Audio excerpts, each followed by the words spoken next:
Hello Japan, this is Andy Deris from Halloween. We are watching Masaito's Rock City. Have fun. さて、いよいよハロウィンのニューアルバムジャイアンツ&モンスターズの発売ですよ。もうすごいアルバムですね。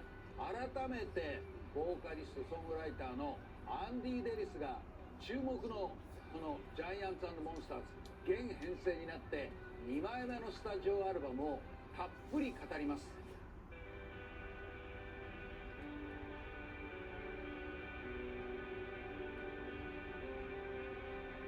To say, I think personally, I think it was a much more smooth ride. Maybe because there was a little pressure in the back in the last album, because we had to prove that this is a great setup and that will be a great album. Blah blah blah. So the expectations were high out there as well for ourselves, and now we're in a bit of a luxury position. So this time we just. I'm speaking for my boys as well. I think we just wrote for fun. It was a lot of fun. The studio went down super smooth. We had a lot of laughter here. I think that was probably the most relaxed production for me, definitely, and I think my boys as well.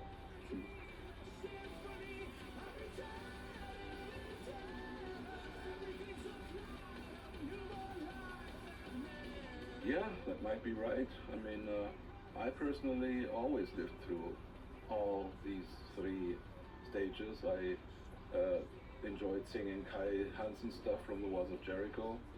I enjoyed singing the Keeper of the Seven Keys area and so on and so forth. And I certainly enjoyed singing my area. So now it's much more relaxed because I have Michael next to me. So I don't need to sing these demanding songs from like the keeper areas. Michael can do that much better than I ever will. But yeah, it's a lot of fun going through all the decades of metal. And I hope there's still another decade to follow.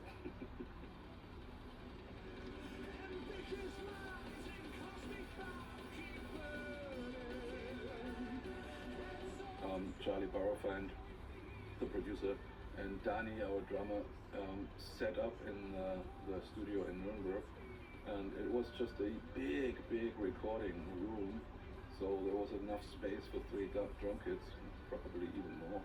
Could have easily set up 10 drum kits in there. So yeah, the idea was actually to have the same luxury than the electronic boys, who actually just choose out of hundreds of different kick drums and hundreds of different snare drums and just program it in the computer. That's something we don't want to do and cannot do because we have a real drummer. But to have that luxury, we decided to play on different drum kits with different sounds. So it's pretty much something like choosing out from the best takes and from the best sounding drum kits. For me personally, I thought it's great, and the result speaks for itself. There's this or that song who needed a more deep, evil drum kit, and a double bass song, for example, needs a more thin drum kit. Otherwise, you probably only hear woo woo woo, too much frequencies from the drums. So yeah, it was great to choose from. And when I listen through the album, I personally think it's totally worth it.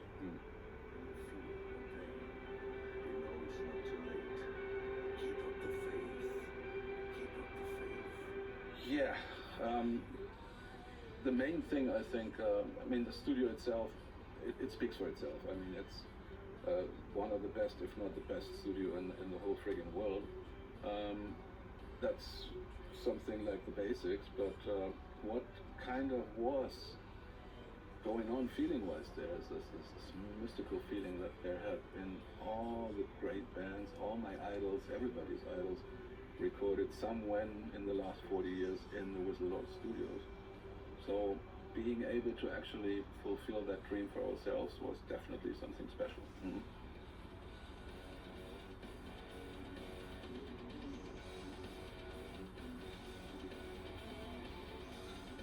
Everybody's trying to fix in his studio at home, fix the song as much as possible, make it as hearable as possible, as easy to listen to the boys. so that there's no explanation needed. Let the music speak for itself. Definitely needs some, yeah, some work for the sound as well. So we're little producers for the demos anyway, so that you don't actually need to explain that this needs to be louder, that needs to be sung great, and so maybe you should sing it great from beginning on.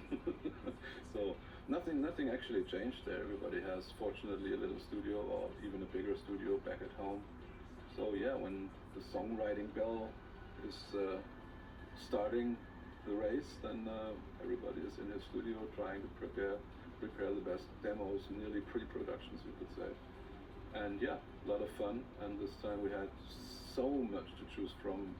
I've never witnessed that. I mean, never before we had that many great songs on the table. So honestly, I think if we could go in the studio tomorrow and could easily directly start to record the new album.